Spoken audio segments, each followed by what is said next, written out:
ಇದು ವಿಶ್ವದ ಮೊಟ್ಟಮೊದಲ ಜೋಡು ಮಹಾರಥೋತ್ಸವ.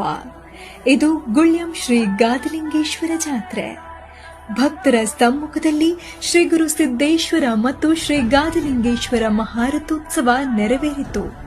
ಅನ್ನ, ಅಕ್ಷರ, ಆರೋಗ್ಯ ಮತ್ತು ಆಧ್ಯಾತ್ಮಿಕ ದಾಸೋಹದ ಕೇಂದ್ರ ಗುಳ್ಯಂ ಗಾದಿಲಿಂಗೇಶ್ವರ ತಾತನ ಮಠ.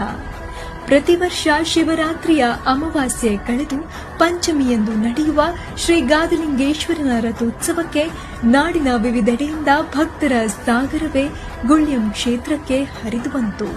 ಕರ್ನಾಟಕದ ಗಡಿ ಭಾಗದಲ್ಲಿರುವ ಪಂಚ ಜ್ಯೋತಿಗಳಿಂದ ಮೆರೆಯುವ ಶ್ರೀ ಗಾದಿಲಿಂಗೇಶ್ವರ ತಾತನ ಮಠದಲ್ಲಿ ಒಮ್ಮೆ ತಲೆಬಾಗಿದರೆ ಸಾಕು, ಸಂಪೂರ್ಣವಾಗಿ ದುಃಖದಿಂದ ಮುಕ್ತರಾಗುತ್ತಾರೆ ಎಂಬ ನಂಬಿಕೆ ಇದೆ. ಈ ಜಾತ್ರೆಯ ಮತ್ತೊಂದು ವಿಶೇಷತೆ ಅನ್ನದಾಸೋಹ.